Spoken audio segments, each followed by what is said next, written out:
मैं DAV public school CCL Giridih की Chandrima ma'am आज आप लोग के सामने हूँ और 12th इंग्लिश का पहला क्लास लेने जा रही हूँ इस कठिन परिस्थिति में। आज आप लोग को मैं जो पढ़ाने जा रही हूँ वह आपके एनसीईआरटी जो बुक है फ्लेमिंगो उसका पहला कविता है जिसका शीर्षक है माई मदर एट 66। ये कविता को लिखने वाली भारत की सुप्रसिद्ध कवियत्री है जिनका नाम है कमला दास।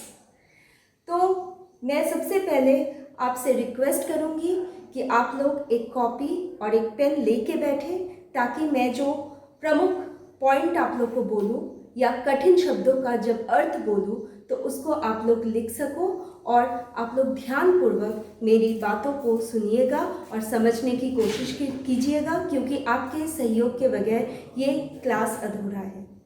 सबसे पहले मैं कविता का पाठ करने जा रही हूँ और कवियत्री के बारे में कुछ बोलने जा रही हूँ।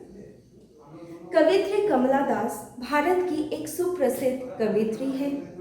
उनका जो निक नेम है या वो एक और नाम से इस साहित्य के जगत में जानी जाती है और उनका नाम है माधवी कुट्टी। उन्होंने कई सारे कविताओं को लिखा है और पूरे विदेश में या देश में अपना नाम कमाया है।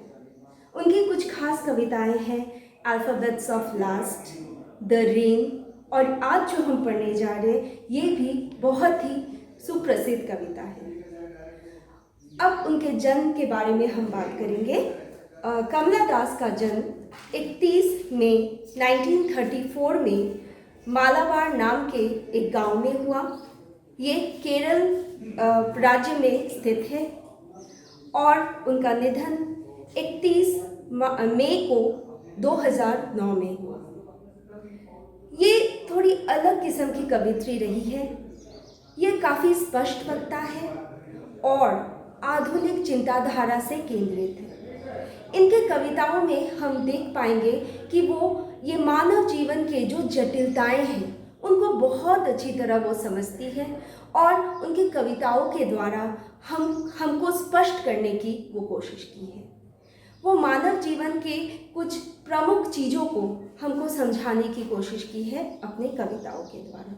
तो चलिए मैं इस कविता का पाठ करती हूँ और आपको समझाती हूँ। सबसे पहले मैं कमला दास की तस्वीर आपको दिखाना चाहूँगी। ये है हमारी सुप्रसिद्ध कवियत्री कमला दास जिनका निकनेम या फिर साहित्य जगत में जो नाम है वो है माधवी कुट्टी। My Mother at 66 by Kamala Das. Driving from my parents' home to Cochin last Friday morning, I saw my mother beside me. Dozed, open-mouthed, her face ashen like that of a corpse, and realized with pain that she was as old as she.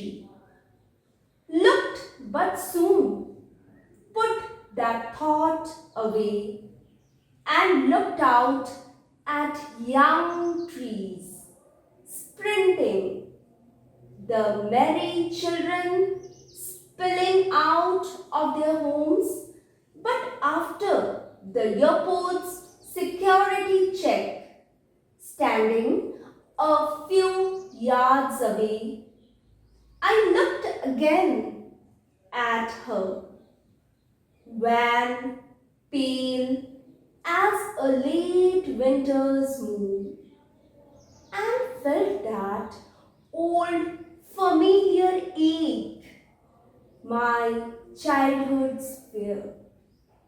But all I said was, "See you soon, Amma." All I did was smile and smile and smile. ये हो गया आपका पूरा कविता। अब मैं आप लोग को एक संक्षिप्त रूप में उसका सारांश बोलने वाली हूँ।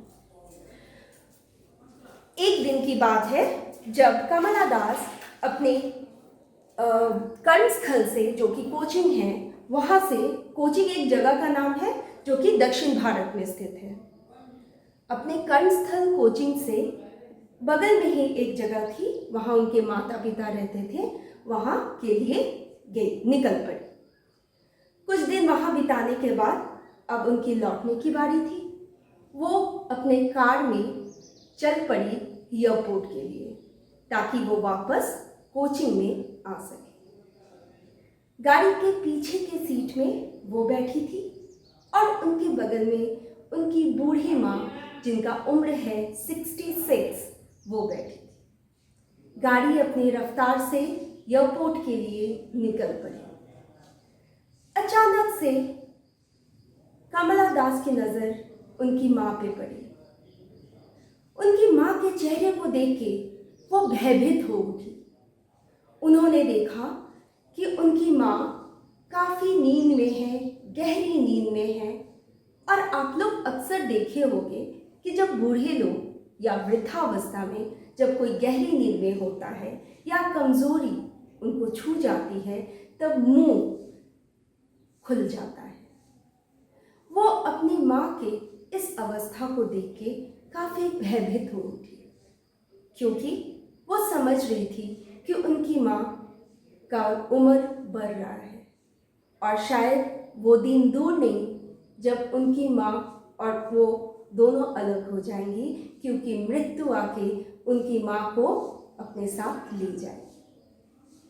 ये जो सोच थी, जो कमला दास के मन में अचानक से आके घर बना गई, वो सोच से वो भयभीत हो उठी, डर गई और वो इस सोच को दूर करने के लिए वो अपनी गाड़ी के खिड़की से बाहर देखने लगी। अब बच्चों, आप अक्सर देखे होंगे जब आप कहीं जा रहे हो कार में या बस में, तो जब कार या बस तेज़ रफ्तार से आगे बढ़ती है, तब रोड के किनारे लगे हुए जो पेड़ पौधे होते हैं, ऐसा लगता है कि वो उस बस या कार के साथ तेज़ रफ्तार से दौड़ रहा है। बिल्कुल वही चीज़ जब कमला दास खिड़की से बाहर देखी, तब उन्होंने देखा कि वो पेड़ पौधे भी उनके गाड़ी के साथ तेज़ी से दौड़ रहे हैं। ऐसा लग रहा है जैसे वो पेड़ फुर्तीले हैं। इधर प्रकृति अपने सुंदरता को बिखेर रही थी और उस तरफ जब उन्होंने देखा, दूसरी तरफ, तब उन्होंने देखा कि बच्चे जो हैं वो फुर्ती के साथ अपने घर से दौड़ के निकल रहे थे। उनका मकसद था कि मैदान में जाके भरपूर खेलना।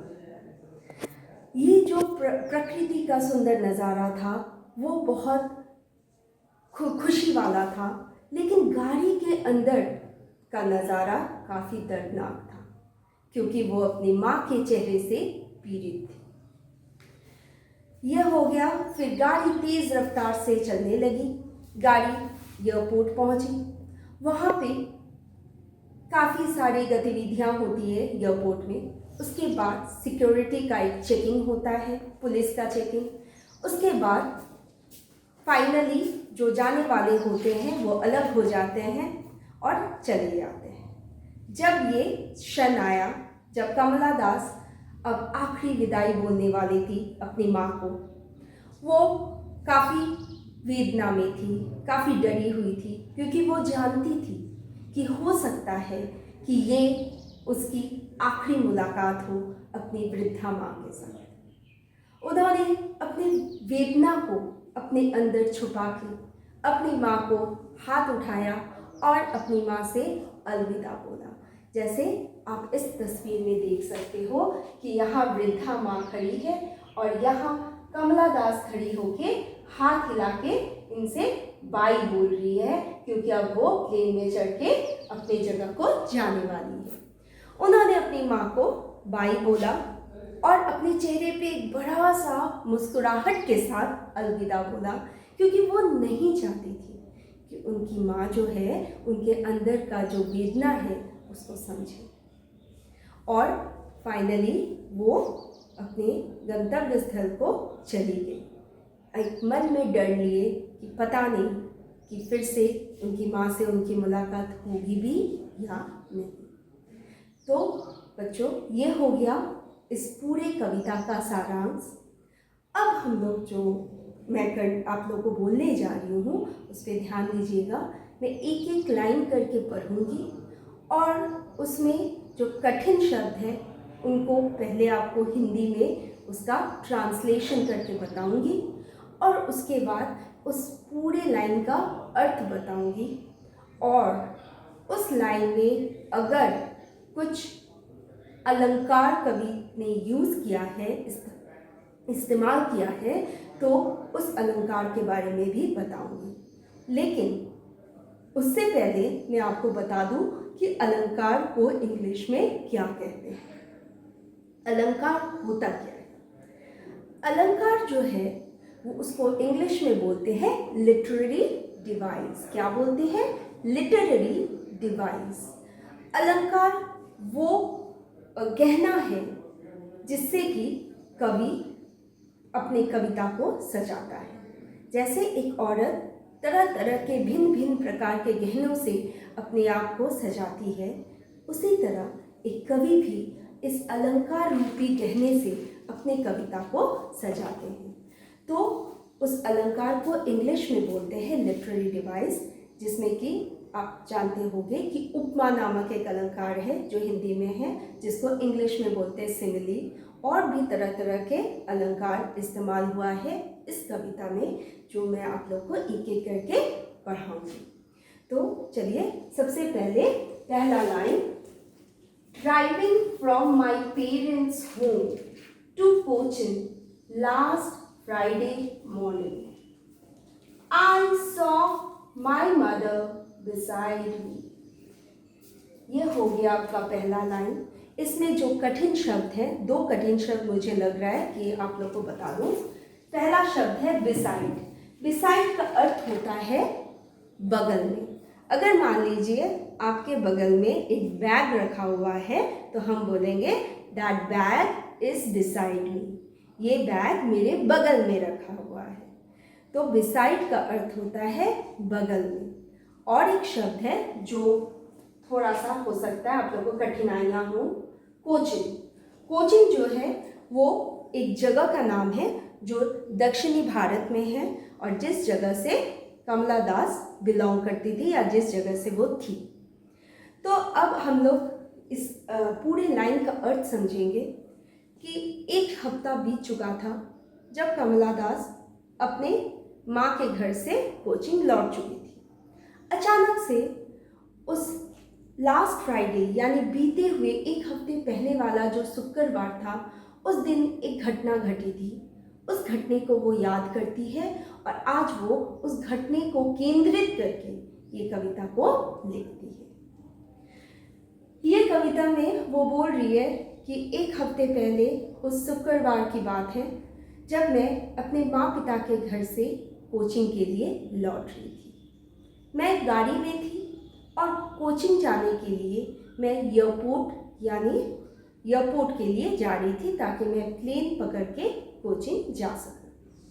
मेरे साथ कार में मेरी माँ भी थी जो पीछे के सीट में मेरे बगल में बैठी हुई थी। ये पूरे लाइन में एक लिटरेरी डिवाइस है जिसका इस्तेमाल हुआ है, जिसका नाम है एजोनेंस। अब ये लिटरेरी डिवाइस या अलंकार जिसका नाम है एजोनेंस, ये है क्या? बार बार बोल दूं, ये अलंकार या लिटरेरी डिवाइस का नाम है एजोनेंस। आप लोग जानते ही होंगे कि अगर हम अंग्रेजी के अक्षरों को लें यानी अल्फ़ाबेट्स को लें, A to Z तक अगर हम अल्फ़ाबेट को देखें तो उसमें कुछ वॉवल्स हैं और कुछ कॉन्सोनेंट।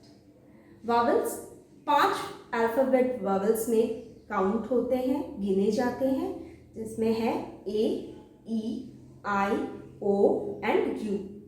ये जो 5 अल्फ़ाबेट है ये हो गए वॉवल। तो एजोनेंस जो है वो है अगर एक लाइन में एक वॉवल की ध्वनि को बार बार उसमें यूज़ किया जा रहा है, इस्तेमाल किया जा रहा है, तो उसको बोलते हैं एजोनेंस। मैं फिर से बोल दूं, अजोनेंस वो लिटरेरी डिवाइस है या अलंकार है जिसमें एक वॉवल की ध्वनि को एक लाइन में बार बार इस्तेमाल किया जा रहा है। जैसे ये जो लाइन है, देखिए, ध्यान दीजिएगा, to Cochin last Friday morning. यहाँ टू जो शब्द है, इसमें देखिए ओ जो कि एक वावल है, इसकी ध्वनि आ रही है। दूसरा, उसके ठीक बगल वाला जो शब्द है कोचिन, सी के बगल में ओ है और उसमें भी ओ की ध्वनि स्पष्ट है। फिर जो शब्द है मॉर्निंग, एम के बाद जो ओ है उसमें भी ओ की ध्वनि स्पष्ट है। बार बार ये लाइन में ओ का जो ध्वनि है उसका रिपीटेशन या बार बार उसका इस्तेमाल हो रहा है। फिर से मैं इस लाइन को पढ़ती हूँ ताकि आपको सुविधा हो। To Cochin last Friday morning, to Cochin last Friday morning. तो ओ का जो साउंड है, ओ का जो ध्वनि है, वो बार बार इस्तेमाल आ रहा है, इस्तेमाल हो रहा है। तो ऐसे अलंकार को इंग्लिश में बोलते हैं अजोनेंस। तो अजोनेंस नामक जो अलंकार है, इसका इस्तेमाल कवयित्री ने पहले लाइन में किया है। ये उम्मीद है पहला लाइन आपको स्पष्ट है। अब आते हैं दूसरी लाइन में। Dose open mouthed, her face ashen like that of a corpse and realized with pain। ये जो लाइन है इसमें काफ़ी सारे कठिन शब्द हैं, आप चाहो तो लिख लो। पहला है डोज। डोज का अर्थ होता है, इंग्लिश में ट्रांसलेट करती हूँ हिंदी में, यानी निद्रा से लिप्त होना, यानी नींद में होना। डोज का अर्थ है नींद में होना। उसके बाद है एशन। एशन यानी राख जैसा फीका। एशन यानी राख जैसा फीका। और कठिन शब्द इसमें कुछ खास नहीं है। रियलाइज्ड मतलब महसूस होना। रियलाइज्ड का अर्थ है महसूस करना। रियलाइज का अर्थ है महसूस करना। उसके बाद पेन। पेन यानी तकलीफ। पेन यानी तकलीफ। तो आइए, इन 4 कठिन शब्दों को मैंने स्पष्ट किया, फिर से एक बार बता दूं। डोज यानी नींद में होना। एशन यानी राख के समान या राख जैसा। कॉर्प्स, कॉर्प्स यानी शव या फिर मृतदेह। रियलाइज्ड यानी महसूस करना। पेन यानी तकलीफ। ये 5 शब्द आप लोग अपने कॉपी में लिख लें। अब आती है कि कार जब चल पड़ी, अचानक से कमला दास ने अपनी माँ के चेहरे को देखा और देखते के साथ वो भयभीत हो उठी। क्यों? क्योंकि उनकी माँ नींद में लिप्त थी, गहरी नींद में सो रही थी और नींद में होने के कारण उनकी माँ का मुंह खुला हुआ था। उनकी माँ का चेहरा निर्जीव दिख रहा था, एकदम राख के जैसा फीका पड़ चुका था। जब राख से धुआं निकलता है, वो धुएं का जो फीकापन होता है, वही फीकापन उनकी माँ के चेहरे में दिख रहा था। उनकी माँ का जो शरीर है उसमें इतनी स्थिरता थी, बिल्कुल लग रहा था जैसे लाश जैसा।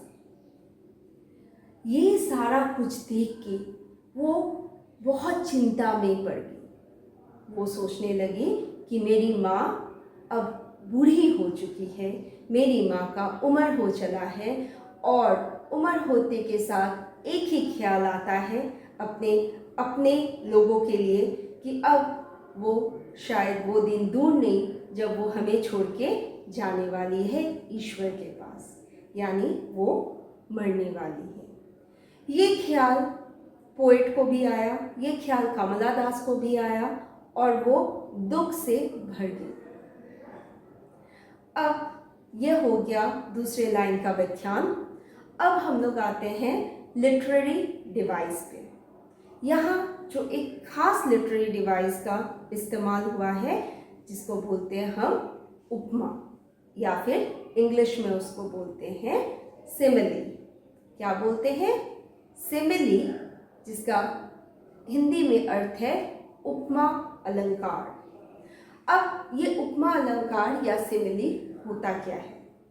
ये एक तुलनात्मक अलंकार है जिसमें दो चीज़ों के बीच में तुलना की जाती है, लेकिन किस चीज़ का इस्तेमाल करके? वो है एज और या फिर लाइक। ये दो शब्द का इस्तेमाल करके अगर हम तुलना कर रहे हैं दो चीज़ों के बीच में, दो भिन्न चीज़ों के बीच में, तो ऐसे अलंकार को हम बोलते हैं सिमिली या फिर उपमा। तो जैसे आप लोग को मैं एग्जाम्पल देके समझाती हूँ। जैसे शी इज लाइक अ रोज, यानी एक लड़की की खूबसूरती को एक गुलाब की खूबसूरती से तुलना की जा रही है। जैसे एक गुलाब सुंदर है, वैसे ही ठीक उसी तरह उस लड़की की खूबसूरती भी दिख रही है। तो यहाँ पे शी इज लाइक अ रोज, वो लड़की की तुलना, उसकी सुंदरता की तुलना उस गुलाब की सुंदरता से की जा रही है। लेकिन तुलनात्मक जो शब्द यहाँ इस्तेमाल हुआ है, तुलना कौन से शब्द से की जा रही है? लाइक से। शी इज लाइक अ रोज। तो लाइक या फिर एज का इस्तेमाल करके जब हम दो भिन्न चीज़ों के बीच में तुलना करते हैं तब उसे हम बोलते हैं, वह उस अलंकार को हम बोलते हैं सिमिली। तो यहाँ पे भी देखिए सिमिली का इस्तेमाल किया जा रहा है। जैसे her face ashen like that of a corpse. Her face ashen like that of a corpse, यानी कॉर्प्स यानी मृतदेह का जो चेहरा होता है कैसा होता है? एकदम सफ़ेद, निर्जीव, एकदम धुएं जैसा सफ़ेद। बिल्कुल वो धुएं जैसा जो सफ़ेदी एक मृतदेह के चेहरे में होती है, बिल्कुल वही सफ़ेदी यहाँ कमला दास ने अपनी माँ के चेहरे में देखा। यानी अपनी माँ के चेहरे का जो निर्जीवता था, जो सफ़ेदी थी, उस सफ़ेदी से एक मृतदेह के चेहरे की सफ़ेदी की तुलना यहाँ की जा रही है। तो उम्मीद है इसका इस सेकंड लाइन का भी जो सारांश है या जो मायने हैं वो आपको स्पष्ट है। अब हम लोग तीसरे लाइन की तरफ निकल पड़ते हैं। That she was as old as she looked, but soon put that thought away and looked out at young trees, sprinting, the merry children spilling out of their homes। यानी वो अपने माँ को, यहाँ पे कुछ कठिन शब्द है, पहले मैं आपको कठिन शब्द बता दूँ। सबसे पहला जो कठिन शब्द है वो है स्प्रिंटिंग। स्प्रिंटिंग, स्प्रिंटिंग का अर्थ है तेजी से दौड़ना या तेजी से भागना। स्पिलिंग, दूसरा कठिन शब्द है स्पिलिंग। स्पिलिंग का अर्थ है ताकत से अंकुरित होना या ताकत से निकलना। खासकर ये जो स्प्रिंटिंग शब्द है, ये जब कोई बीज से कोई पौधा अंकुरित होता है तो उसके जो गतिविधि को इसको स्प्रिंटिंग बोला जाता है। तो ये जो दो शब्द हैं स्पिलिंग और स्प्रिंटिंग। स्पिलिंग का अर्थ हो गया तेजी से भागना और स्प्रिंटिंग का अर्थ हो गया ताकत से अंकुरित होना। तो यहाँ पे हम देख सकते हैं कि जब कमला दास अपने माँ के चेहरे को देखती है तो उनकी माँ का जो चेहरा है वो पूरी तरीके से निर्जीव दिखता है। एक एहसास उनके मन को छू जाता है और वो एहसास है कि उनकी माँ बूढ़ी हो चली है, उनकी माँ का उम्र हो गया है। और ये जो एहसास है ये उनको काफ़ी दुखी कर जाता है। कार के अंदर का जो स्थिति थी वो काफ़ी दर्दनाक थी, और इस दर्दनाक भरे स्थिति को ओवरकम करने के लिए या फिर उसको मैनेज करने के लिए, संतुलित करने के लिए वो कार की खिड़की से बाहर झांकती है और प्रकृति को देख के खुश होने की कोशिश करती है। जब वो बाहर देखती है तो वो देखती है कि कार तो अपनी तेजी से बढ़ रहा है, कार अपने रफ्तार से दौड़ रहा है, और उसके साथ साथ जो बगल में, रास्ते के बगल में लगाए गए पेड़ है वो भी उस कार से जैसे कंपटीशन लगा के तेजी से दौड़ रहा है। वो पेड़ जो है वो काफी फुर्तीला नजर आ रहे हैं और काफी जोश में है, काफी खुश है। एक तरफ पेड़ और दूसरे तरफ जब वो देखती है तो वो देखती है कि बच्चे खुशी के भरे हुए चेहरे में जो बच्चे हैं, खुशी से भरे हुए बच्चे, वो अपने घर से एकदम ताकत के साथ निकलते हैं। ऐसा लगता है जैसे एकदम ताकत से निकल रहे अपने घर से, और दौड़ के, कहाँ के लिए दौड़ रहे हैं, ताकि वो मैदान में जाके भरपूर अपने साथियों के साथ खेल सके।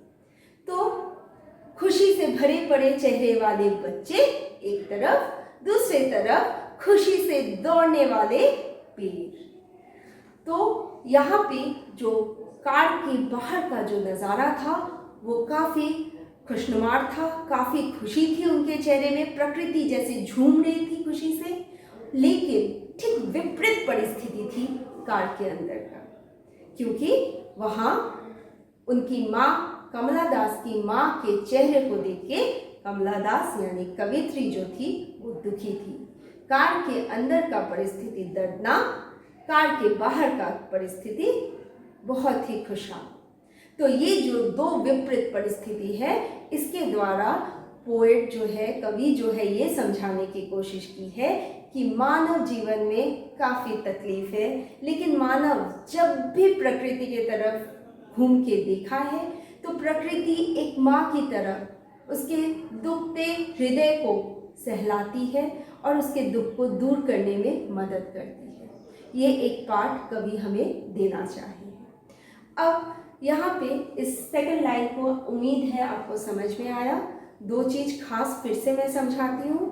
The trees sprinting, the trees यानी जो पेड़ है, यंग ट्रीज है, यानी एकदम नए नए उगे हुए पेड़। वो ऐसा लगा जैसे यंग, जैसे आप लोग नवयुवक हो, आप लोग जैसे जितना आप लोग फुर्ती से भरे होंगे उतना शायद उम्रदार लोग नहीं होंगे। तो जैसे एक यंग आदमी में जितना फुर्ती होता है, वही फुर्ती एक यंग ट्री में दिख रहा था जो कि रास्ते के किनारे लगाया हुआ था। और वो यंग ट्रीज जो है वो इस कार के रफ्तार से कंपटीशन लगा रहा था। ऐसा लग रहा था जैसे बोल रहा है कि तुम्हारी रफ्तार हमसे भी कम है।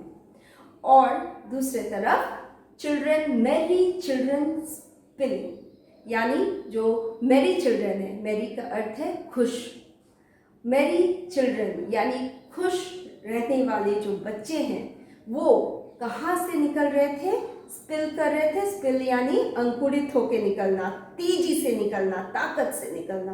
कहाँ से निकल रहे थे? होम से। होम यानी अपने घर से निकल रहे थे। कहाँ के लिए? मैदान के लिए, ताकि वहाँ जाके वो और ज़्यादा खुश हो जाए और ज़्यादा खेल सके।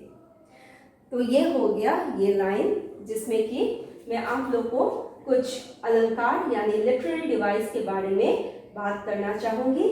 यहाँ फिर से आप देख सकते हैं सिमिली, जो कि पहले भी मैं आपको बता चुकी हूँ, जो कि एक तुलनात्मक अलंकार है जिसमें तुलना की जाती है दो चीज़ों के बीच में। यहाँ भी तुलना की जा रही है। देखिए, that she was as old as she looked, यानी उनका जो चेहरा है वो एक बूढ़े आदमी के चेहरे से तुलना की जा रही है। as का इस्तेमाल हुआ है यहाँ पे, बट यहाँ पे एक और चीज़ का इस्तेमाल हो रहा है, दैट इज कॉन्सोनेंस। अब हम लोग कॉन्सोनेंस क्या है इसको थोड़ा सा हम जान लेंगे। जैसे कि पहले हमने एजोनेंस पढ़ा है, एजोनेंस में हमने देखा है कि वहाँ पे रिपीटेशन हो रहा है, बार बार उच्चारण हो रहा है किस चीज़ का, एक वॉवेल की ध्वनि का। अब ठीक विपरीत है कॉन्सोनेंस। कॉन्सोनेंस में भी बार बार उच्चारण होगा, लेकिन वॉवेल का नहीं, बल्कि कॉन्सोनेंट का, कॉन्सोनेंट के साउंड का। कॉन्सोनेंट यानी आप जानते ही होंगे, जैसे कि ए ई आई ओ यू, ये हो गया वॉवेल, और बाकी के जितने अल्फ़ाबेट हैं वो हो गए कॉन्सोनेंट। तो कॉन्सोनेंट के साउंड को अगर हम बार बार वहाँ पे उच्चारण कर रहे एक लाइन में, तो वो हो जाता है कॉन्सोनेंस। आपको मैं बता दूं कि ये जो लाइन मैं पढ़ने जा रही हूँ, इसमें गौर कीजिएगा कि एस जो कि एक कॉन्सोनेंट है, इसकी ध्वनि का बार बार कई शब्दों में इस्तेमाल हुआ है, और एक कॉन्सोनेंट है टी, जिसका भी बार बार उच्चारण हो रहा है उसकी ध्वनि का। पहले मैं एस के बारे में आपको बता दूं, देखिएगा यहाँ पे शी में एस है, एस है, एस है, सून एस है, स्प्रिंटिंग एस से शुरू हो रहा है, स्पिलिंग एस से शुरू हो रहा है। तो कई जगहों पे आप देख सकते हैं कि एस के ध्वनि का उच्चारण हो रहा है बार बार। अब हम लोग टी में आते हैं। इसमें देखिएगा टी की बारी, पुट में टी है, दैट में भी टी है, थॉट में भी टी है, आउट में भी टी है, एट में भी टी है, स्प्रिंटिंग टी है। तो कई सारे उस लाइन में ऐसे शब्द हैं जिसमें कि टी के ध्वनि का बार बार उच्चारण किया जा रहा है। तो ऐसे अलंकार या ऐसे लिटरेरी डिवाइस जिसमें बार बार कॉन्सोनेंट के ध्वनि का उच्चारण हो रहा है, उसको बोलते हैं कॉन्सोनेंट्स। ये दूसरा अलंकार या लिटरेरी डिवाइस है। अब तीसरा जो यहाँ पे यूज हुआ है लिटरेरी डिवाइस, उसका नाम है इमेजिनरी। अब ये इमेजिनरी है क्या? जब एक कवि या कवियत्री, जो आप बोलो, वो जब एक कविता को लिखने बैठते हैं, तो आप देखिएगा कि वो अपने कल्पना शक्ति को एकदम चरम सीमा पे ले जाते हैं। तो वहाँ पे कल्पना करके, यहाँ पे देखिएगा, क्या एक पेड़ दौड़ सकता है? बिल्कुल नहीं। वो एक निर्जीव नहीं है, लेकिन दौड़ नहीं सकता, वो स्थिर है। लेकिन यहाँ पे कवि अपने काल्पनिक शक्ति से ये इमेजिन कर रहे हैं, कल्पना कर रहे हैं कि वो पेड़ दौड़ रहा है। दूसरा, मैरी चिल्ड्रन स्पिनिंग। क्या एक बच्चा कभी अंकुरित हो सकता है? बिल्कुल नहीं। लेकिन यहाँ पे ये कल्पना की जा रही है कि वो बच्चे जैसे एक बीज ताकत लगा के अंकुरित होता है, बिल्कुल उसी तरह बच्चे जो है घर से बाहर निकल रहे हैं, बिल्कुल उस वही ताकत उनमें दिख रही है। तो इस तरह के इमेजिनेशन को, काल्पनिकता को स्थान दी जा रही है, और इस तरह के लिटरेरी डिवाइस को बोला जाता है इमेजिनरी। अब हो गया, हम लोग थर्ड लाइन को भी कंप्लीट कर लिए। अब हम लोग नेक्स्ट लाइन यानी चौथे लाइन में आते हैं। ध्यान से सुनिएगा। But after the airport's security check, standing a few yards away, I looked again at her, wan, pale as a late winter's moon, and felt that old familiar ache, my childhood fear, but all I said was, "See you soon, Amma." All I did was smile and smile and smile. तो ये कुछ last lines है या last para आप बोल सकते हो। इसमें कुछ कठिन शब्द है जो मैं चाहूँगी कि आप लिख लो, जिसमें सबसे इम्पॉर्टेंट है, देखिए, वैन। वैन का अर्थ है कमजोर। वैन का अर्थ हुआ कमजोर। पेल, दूसरा शब्द पेल। पेल का अर्थ हुआ फीका। पेल का अर्थ हुआ फीका। तीसरा शब्द है एक, ACHE, एक। एक यानी व्यथा यानी दर्द। एक का अर्थ हुआ व्यथा यानी दर्द। तो यहाँ हम देख सकते हैं कि इस लास्ट लाइन में कि एयरपोर्ट गाड़ी पहुंच चुकी है। कमला दास अपनी माँ के साथ एयरपोर्ट में घुस चुकी है। वहाँ पे कई सारे नियम होते हैं एयरपोर्ट में, और वो नियमों को पार करने के बाद जब आखिरी सिक्योरिटी पॉइंट आता है जहाँ पे पुलिस चेक करती है कि सब कुछ ठीक है या नहीं, उसके बाद परमानेंटली जो पैसेंजर होते हैं, जो जाने वाले होते हैं, वो अलग हो जाते हैं, और जो छोड़ने के लिए आए हैं वो अलग हो जाते हैं। या जा कौन रही है? कमला दास। और छोड़ने कौन आया है उन्हें एयरपोर्ट पे? उनकी माँ, उनकी बूढ़ी माँ। तो यहाँ पे जब आखिरी या फाइनल अलविदा कहने की बारी आई कमला दास की, तो वो अपना हाथ उठा के अपनी बूढ़ी माँ को अलविदा कहती है। और जब वो ये अलविदा कहने के लिए एक बार फिर से अपनी माँ के चेहरे को देखती है, तो फिर से ऐसा लगता है कि वो पुराना जो भय है, जो वो बचपन में महसूस करती थी। आप लोग देखे होंगे या आप लोग भी फील किए होंगे, महसूस किए होंगे कि जब एक बच्चा बहुत छोटा होता है तो वो हमेशा माँ माँ कह के पुकारता रहता है, या माँ के पीछे पीछे घूमता हुआ नजर आता है। वो अपने माँ के आंचल को कभी छोड़ने को तैयार नहीं होता। क्यों? क्योंकि उसे डर होता है कि ये माँ जो मेरा इतना ख्याल रखती है वो कहीं मुझे छोड़ के ना चली जाए। माँ को खोने का डर बच्चे को हमेशा सताता है। बस वही दर्द, यानी माँ को खोने का जो बचपन में दर्द था, भय था, वही भय फिर से एक बार कमला दास के मन में फिर से एक बार लौट आया है।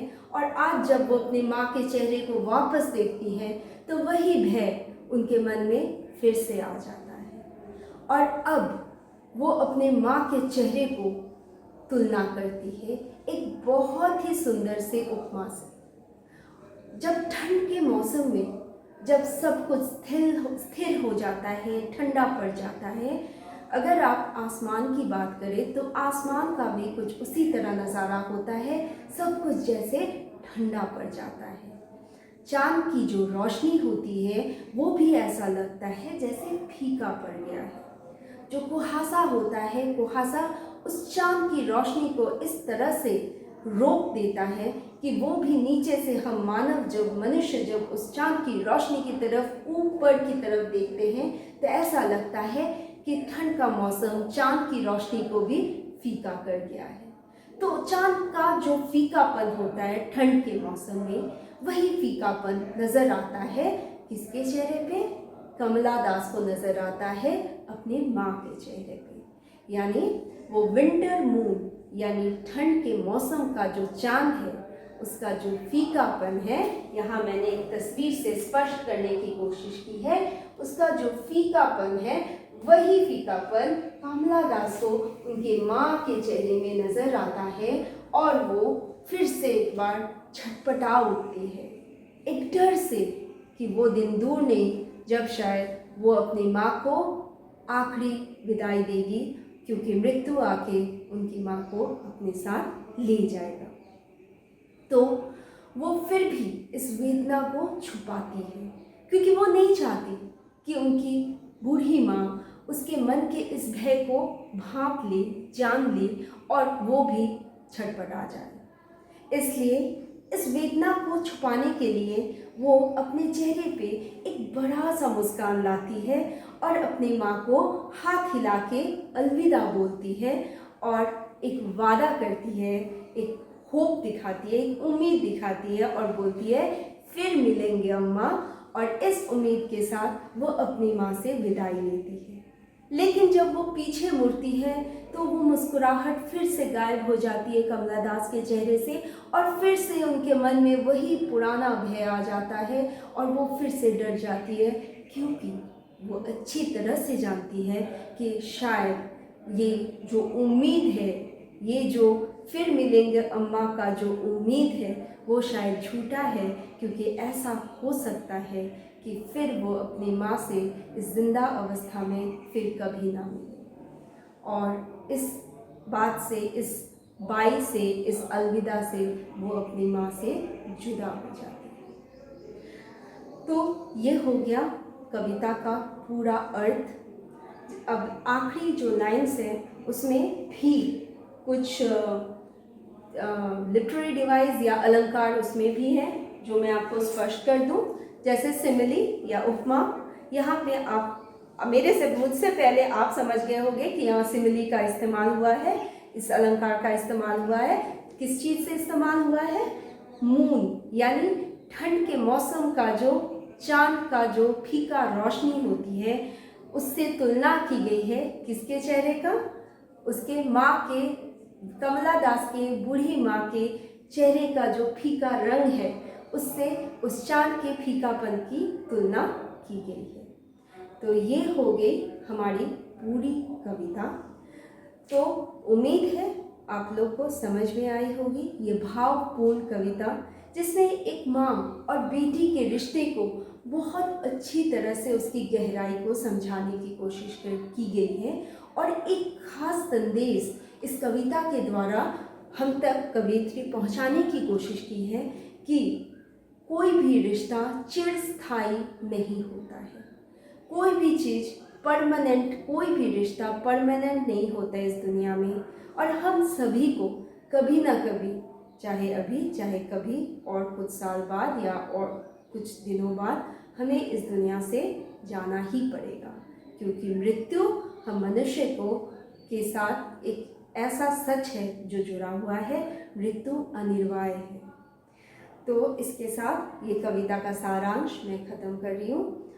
अब क्योंकि आप क्लास 12 में हो और बोर्ड एग्ज़ाम्स के लिए मैंने कुछ खास प्रश्न उत्तर का निर्वाचन किया है जो शायद आपके बोर्ड एग्ज़ाम में काफ़ी काम आए, और मैं बोर्ड पे पहले से इसको लिख चुकी हूँ।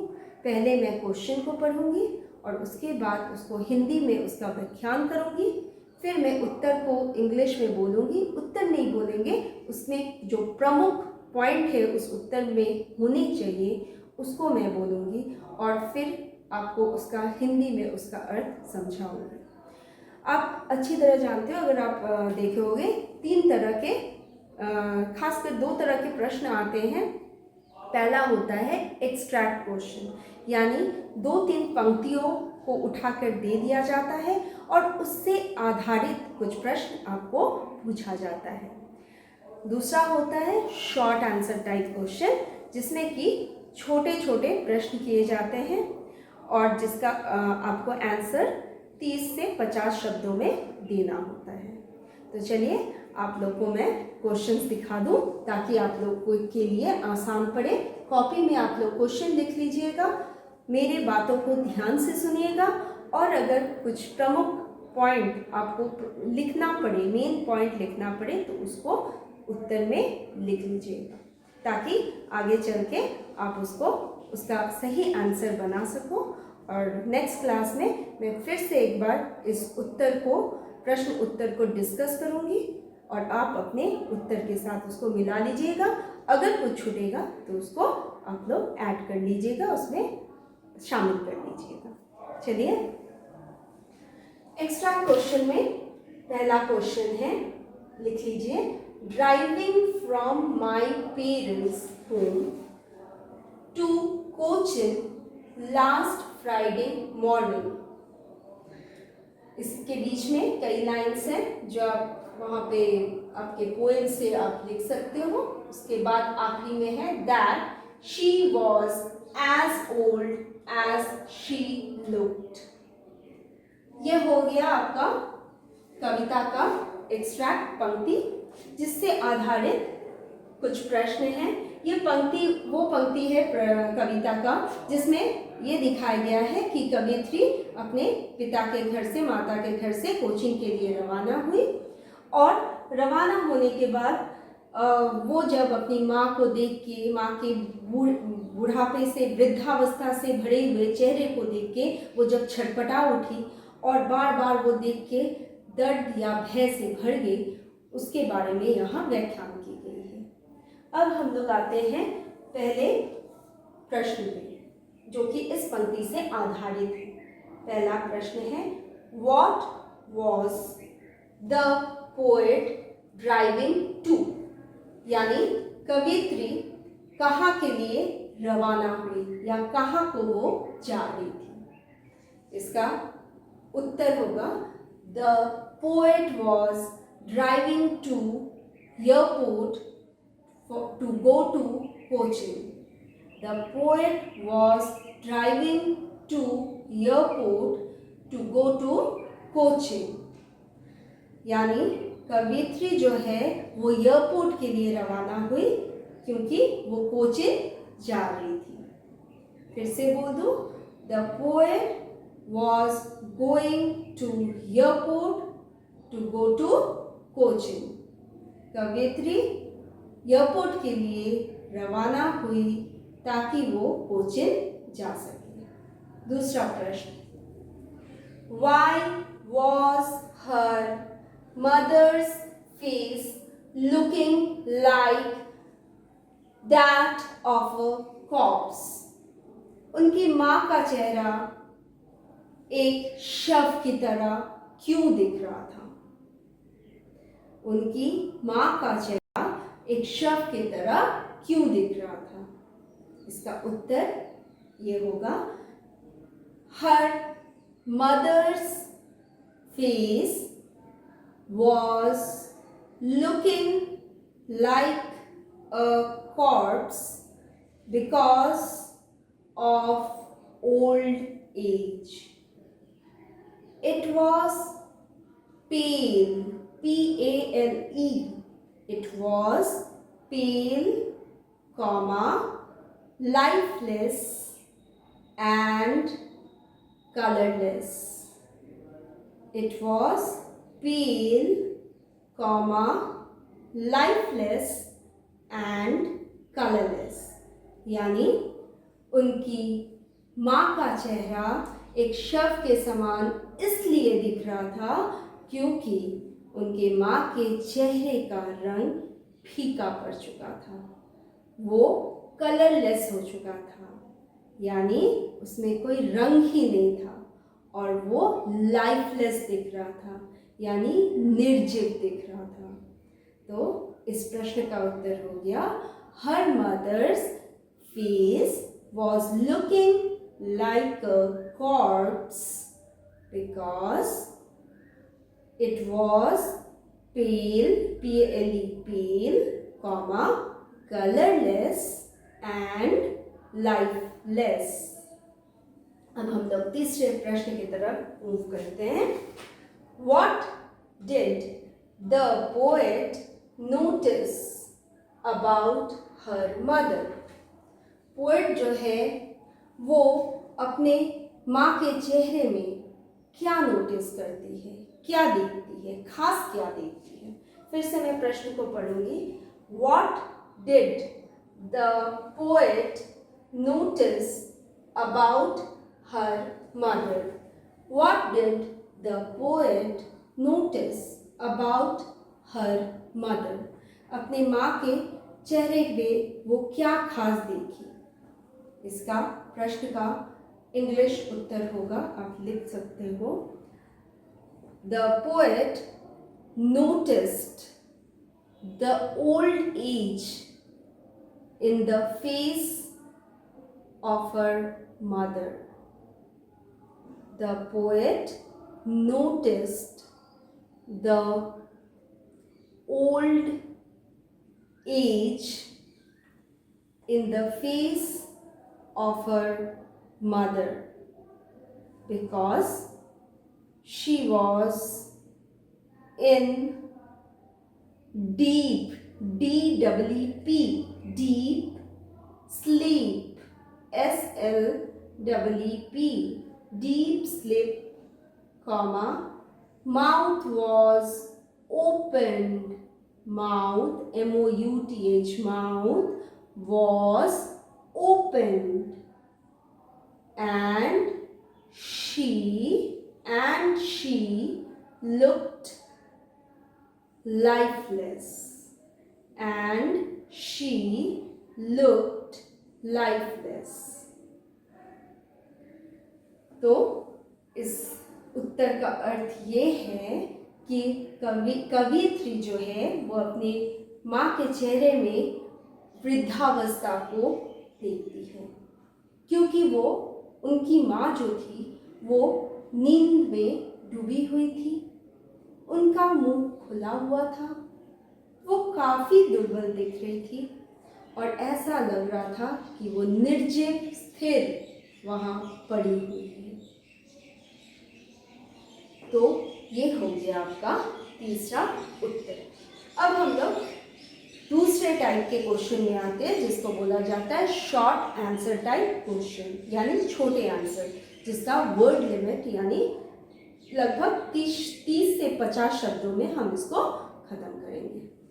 पहला प्रश्न आपको जो मैं देने वाली हूँ वो है, व्हाट इज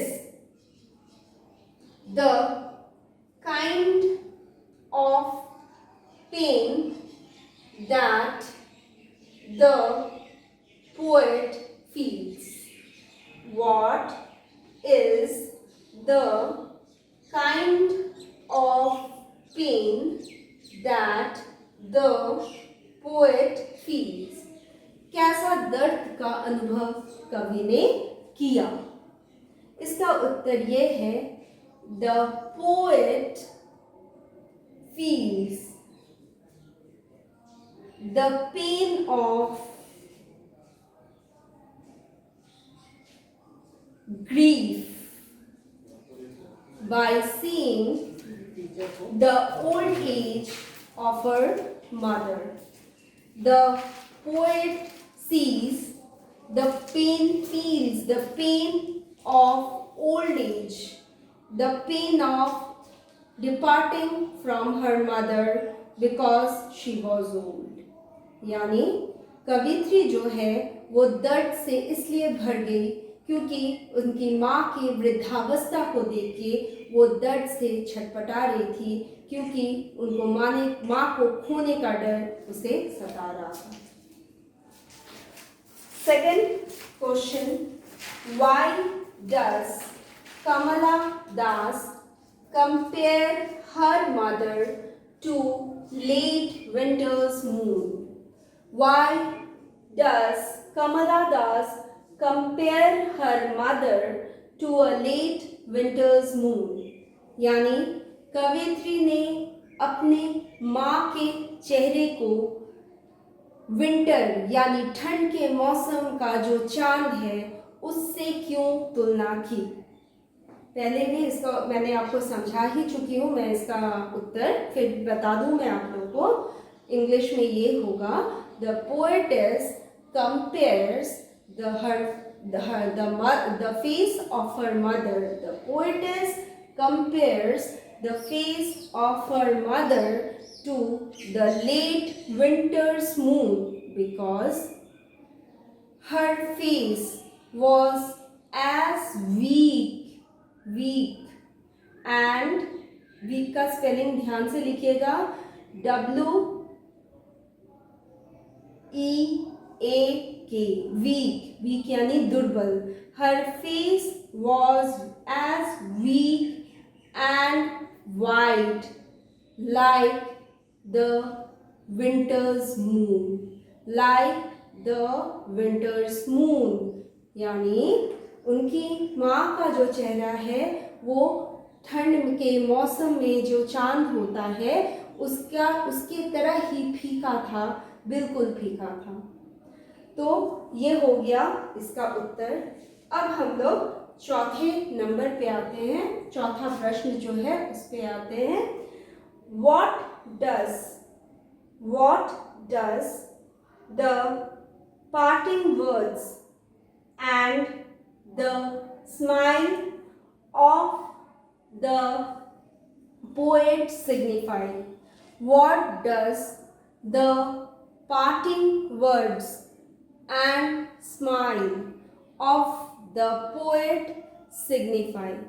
यानी प्रश्न का अर्थ इस प्रकार है कि कवि ने जो आखिरी शब्द अपने माँ से बोला जुदा होते वक्त, उसका एवं उनके चेहरे पे जो मुस्कुराहट थी, ये दो चीजों का अर्थ क्या है या संकेत क्या है?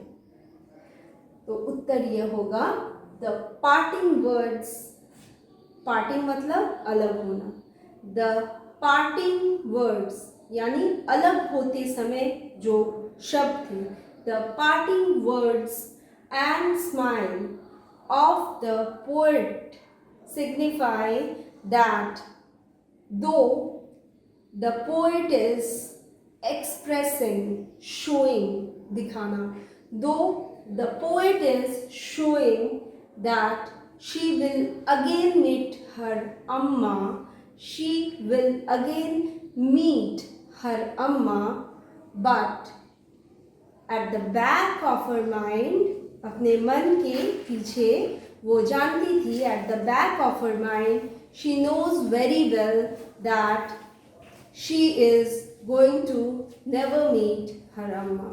At the back of her mind she knows that she is not going to meet her amma again.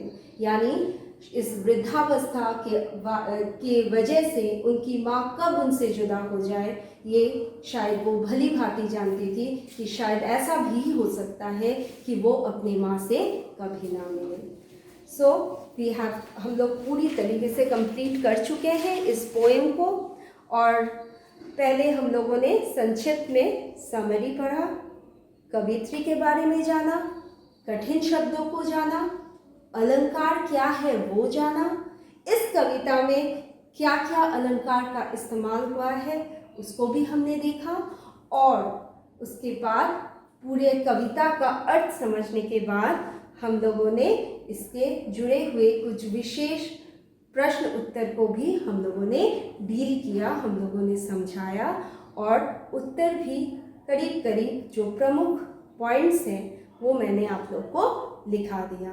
तो उम्मीद है आप लोग को समझ में आया होगा, और अच्छे से घर पे रह के सुरक्षित रहिए, घर पे रहिए, अच्छे से इस प्रश्नों के उत्तर को लिखिए, ताकि अगली क्लास में जब भी मैं आऊँ तब हम लोग सबसे पहले उन उत्तर को डिस्कस कर लें। आप फिर से कॉपी और पेन लेके बैठिएगा, ताकि जिसमें कि आपके प्रश्नों के उत्तर लिखे हुए हों, और ताकि आपको आसानी हो जब भी मैं बोलूँ, कुछ पॉइंट्स अगर नहीं लिखा है आपने तो उसको शामिल कर लीजिएगा, और इस तरह से हमारा पढ़ाना और आपका पढ़ना चालू रहेगा। लेकिन ज़रूरी ये है कि आप अपने आप को सुरक्षित रखें इस कठिन परिस्थिति में, घर के अंदर रहिए, अच्छे से रहिए, पढ़ाई करते रहिए, और बोर्ड एग्ज़ाम में बहुत अच्छा अंक ला के दिखाइए, ताकि हमारा झारखंड राज्य आप पे गौरव दिखा सके। धन्यवाद।